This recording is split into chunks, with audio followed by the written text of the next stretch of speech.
Esto que ven acá arriba es Castelluccio de Norcia, o mejor dicho, lo que quedó de Castelluccio. Y ahora les voy a contar qué es lo que pasó acá.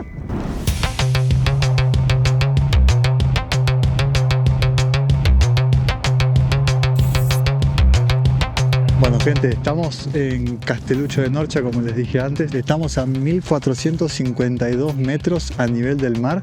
Estamos bastante alto. Estamos en plena zona de los Apeninos italianos. Básicamente Italia tiene dos cadenas montañosas que la atraviesan por el norte los Alpes y por el medio, por el centro de Italia, los Apeninos. Y cuando se sabe que hay cadenas montañosas hay mucho movimiento en la tierra. Y el 30 de octubre del 2016, debajo de esta tierra, el suelo básicamente se abrió. Hubo un terremoto de magnitud de 6,5 muy fuerte, o sea, el terremoto más fuerte de los últimos 36 años. Fue una locura y es por eso que devastó este pueblo lo dejó en ruinas. O sea, hoy en día este pueblo no es como era antes, obviamente. El 60% de las casas de Castelluccio quedaron completamente devastadas, completamente destruidas, y no solamente eso, sino que la iglesia, la construcción más importante del pueblo, que sobrevivió muchísimos terremotos y muchísimas catástrofes ambientales, como por ejemplo, ustedes piensen que estamos en un territorio muy hostil, muy difícil de vivir, porque bueno, las inclemencias del clima son muy duras acá. Para que vean lo que digo de que este lugar es muy hostil, yo dejé la máquina acá, este es mi auto, lo dejé estacionado acá,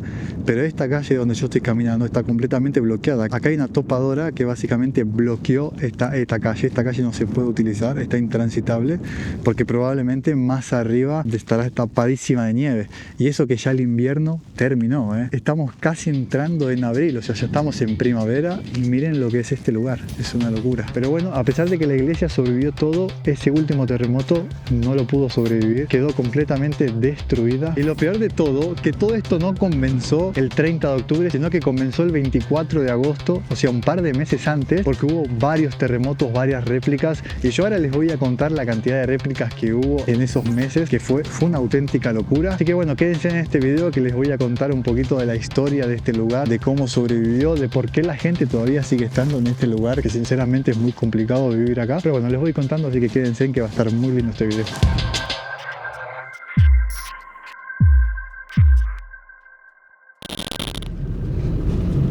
Estamos entrando al pueblito, como están viendo está bastante destruido, pero bueno, hay muchas restauraciones también, hay muchas casas que fueron restauradas. Vamos a entrar después por ahí. Miren la gente cómo está sacando la nieve que hizo en estos días. Miren cómo están tratando de sacarla, porque claro, ahí tienen un negocio. Miren lo que es, boludo, tremendo. Vamos a caminar, vamos a investigar un poquito este pueblo. Hay algunas construcciones que están bastante modernas. Bueno, como pueden ver hay una grúa que le está dando un poquito de nuevas construcciones. Yo me acuerdo la primera vez que vine acá, todo esto estaba bloqueado, acá no se podía entrar, pero bueno, ahora se ve que habilitaron. O sea, miren esto lo que es. Una locura. La nieve acaba de tirar hasta el farol este. Miren toda la nieve que hay acá. Vamos a ver si podemos caminar un poquito por acá, pero el problema es que no tengo zapatillas. Y allá más al fondo está nevando porque está todo cubierto. No sé si se llega a apreciar con la cámara, que está como un poco nublado, es porque está nevando ya. En cualquier momento todo eso viene para acá.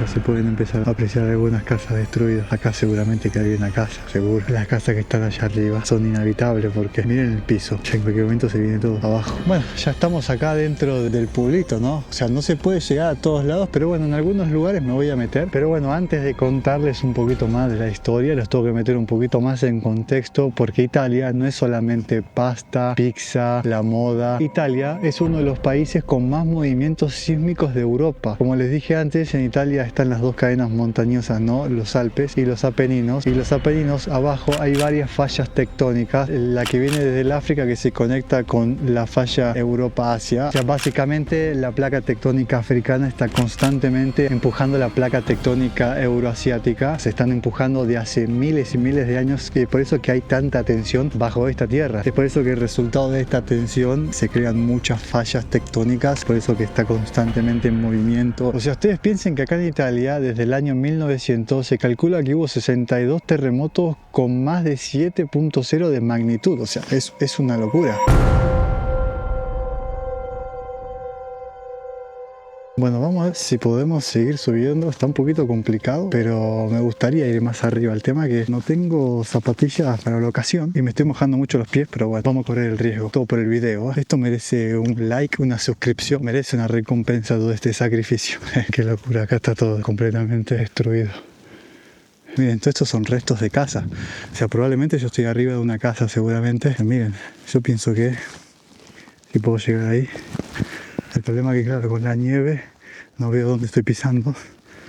Pero esto parece ser una vereda. Ahí hay una especie de columna de madera que probablemente sea de una puerta o de una ventana grande. Esa es una puerta de metal. Por allá hay otra casa completamente destruida. Allá otra.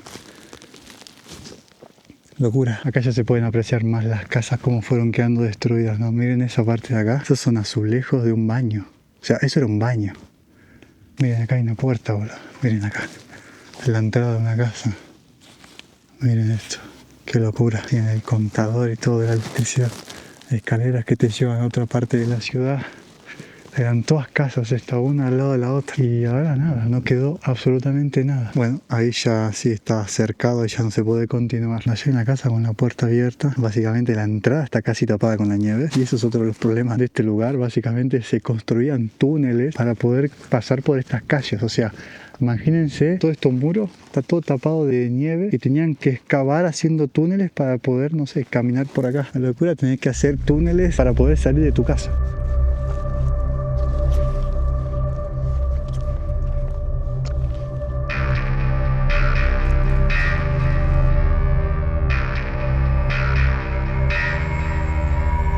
Bueno, como les dije antes, el 24 de agosto fue el primer terremoto de acá de la zona y hubo dos factores que fueron tremendamente mortales. Uno fue que fue en agosto, fue en plena época de verano, donde mucha gente que venía de Roma, de Nápoles, de Milán a venir a hacer vacaciones, o sea, había mucha gente en la zona. Y el segundo factor es que fue a las 3 de la mañana, donde la gente estaba durmiendo y básicamente los agarró a todos desprevenidos, y eso fue una de las cosas que más causó daños, digamos. Ese primer terremoto tuvo una magnitud de 6.0, bastante fuerte, y fue justo en el límite, en la frontera entre tres regiones, Umbria, Lemarque y Lacio. En Amatrice, una ciudad medieval de unos 3.000 habitantes, los edificios empezaron a derrumbarse en cadena. Muchas eran construcciones antiguas de piedra y obviamente sin refuerzos sísmicos. La onda de choque dura entre 15 a 20 segundos. Cuando termina, el centro histórico de Amatrice prácticamente ha desaparecido. El alcalde Sergio Pirozzi llama a los medios desde los escombros y dice: Amatrice ya no está, la mitad de la ciudad ha sido destruida. Los equipos de rescate tardan en llegar porque los desprendimientos han cortado todas las carreteras. Llegan en helicóptero y lo que encuentran es devastador. 299 personas muertas, 232 solo en Amatrice, 11 en Accumoli, 49 en Arqua del Tronto, 388 heridos, más de 4.000 desplazados que esa misma noche duermen en coches, en las calles, en campamentos de emergencia improvisados.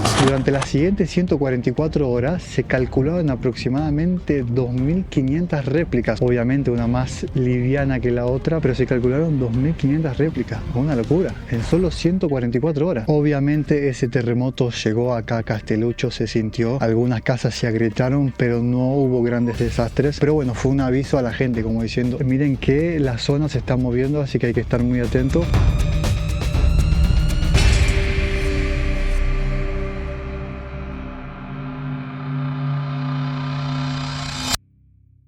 Esa es la otra parte de Castelluccio. Miren esa casa ahí, completamente destruido el techo. El 90% de esas casas están inhabitables, ¿eh? Qué lástima. Bueno, creo que estoy en la parte más alta de la ciudad. Acá se pueden dar una idea de cómo quedó completamente destruido todo. Es más, donde estoy yo ahora parado es una casa. Pasaron 2 meses, septiembre y octubre, y se calcularon unas 20.000 réplicas, o sea, una barbaridad. Hasta que llegó el 26 de octubre. El primer terremoto fue a las 7:10 de la tarde, con una magnitud de 5.4, y el segundo terremoto fue a las 21 horas con una magnitud de 5.9, un poquito más fuerte todavía. Según los informes, no hubo ninguna persona que murió por el terremoto, sí solo una que murió de un infarto por el susto. Imagínense qué locura, ¿no? Por darles una idea, esto es una estufa, esto es una heladera, o sea, esto donde estoy ahora yo, era una casa esto, o el techo de una casa, porque esta salida de gas, ahí hay otra, pero lo que se resulta muy extraño es que hay una heladera y una estufa acá. Qué locura, qué desperdicio, boludo.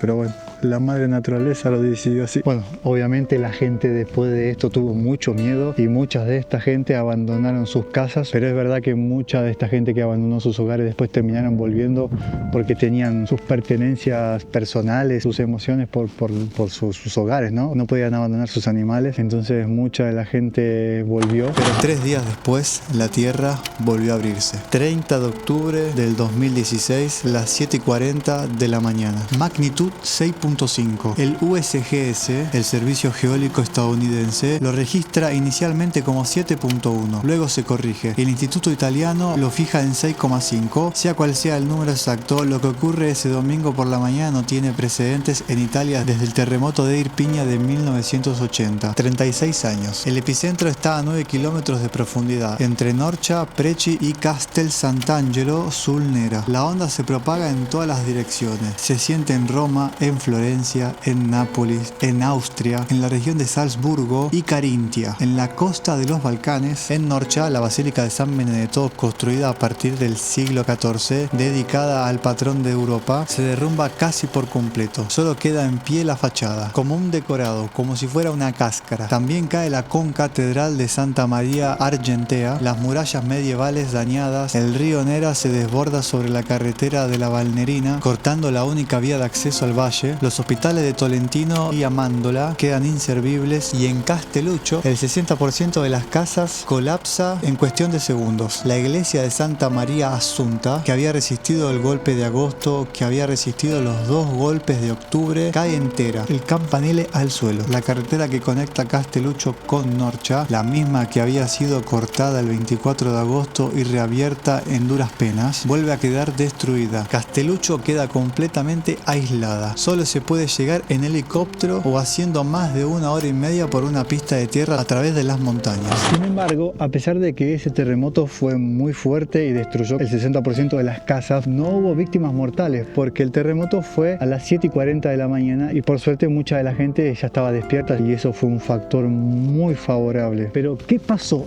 con toda la gente que perdió sus hogares? Esa es una gran pregunta y no muchos la saben, ¿eh? Según el censo en el 2011 acá en Castelluccio vivían 120 personas, habitaban 120 personas acá, pero en la práctica solo 8 familias vivían acá. Muchos de los que eran residentes acá eran de otras partes, por ejemplo de Roma o de otras ciudades que venían acá solamente en verano a hacer vacaciones, pero no vivían acá. Los verdaderos habitantes eran solamente 8 familias. La gran pregunta es ¿qué pasó con las familias que vivían acá, ¿no? La segunda parte, obviamente, después del terremoto fue una tragedia, obviamente mucho más silenciosa que la primera, donde estuvo el terremoto que fue más brutal, pero esta también fue igual de importante, esta tragedia, a pesar de que fue silenciosa, porque muchas de estas familias se quedaron sin hogares y nadie los escuchó, nadie les dio bola. Ahora les voy a contar un poquito mejor qué pasó.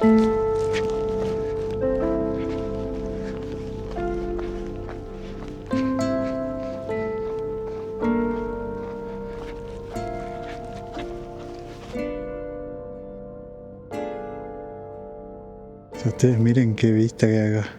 Según los informes, más de 30.000 personas, más de 30.000 familias quedaron sin hogares. Hubo, digamos, una campaña muy grande del gobierno para darles hogares, para darles contenedores, para darles unas casas de madera prefabricadas que se construyeron justamente para estas personas que se quedaron sin hogar. Pero ¿qué pasó con la gente de acá? Pasaron años para recibir ayuda del gobierno. Años, estamos hablando de años. O sea, una locura. Y mucha gente volvió acá porque tenía sus campos, sus animales, tenían sus cultivos, sus queserías. La gente trabajaba con estas tierras. Acá se cultiva mucha legumbre. Las lentejas más famosas de toda Italia están acá. El último terremoto que hubo acá en Castelluccio fue en pleno otoño, ya a un paso del invierno, y la gente que volvió acá, justamente por los animales, por los cultivos, por todo lo que les dije, vivía en caravanas, vivía en camper, vivía en casas prefabricadas, en containers hechas por la misma gente que vivía acá. Y estamos hablando de que acá los inviernos son durísimos. O sea, ustedes piensen que ya estamos en primavera, estamos casi entrando en abril, y miren el panorama, todo blanco. Este invierno ¿Qué pasó ahora? Se calcularon temperaturas de menos 21 grados bajo cero. ¿Saben lo que es eso? Solo 20 personas quedaron en el pueblo. Imagínense qué locura habrá pasado a esta gente, qué situación de mierda pasaron después de la situación de mierda del terremoto. O sea, no sé qué fue peor, si el terremoto o pasar 2 inviernos de esa manera. Pero bueno, acá está, la gente sigue viniendo. Hay mucho turismo por suerte. Después de 6 años se derrumbó la última casa. Eso es lo que dicen los informes. Todo lo que se ve ahora porque lo están empezando a reconstruir. Y otra cosa muy importante, en el año 2024 la Universidad de Perugia inventó un proyecto muy interesante donde le están metiendo una plataforma abajo del pueblito que mide más o menos unos 6.000 metros cuadrados, una locura, que hace tipo de amortiguador. Si llega a haber otro terremoto, este piso, este suelo que le están construyendo hace que las casas no se caigan y entonces absorbe, digamos, el impacto del terremoto. Y bueno, estoy muy contento de que la Universidad de Perugia tenga esta iniciativa de querer reconstruir este pueblo, ya que mucha gente quiere seguir viviendo acá, mucha gente que aprendió las tradiciones de sus antepasados, ¿no?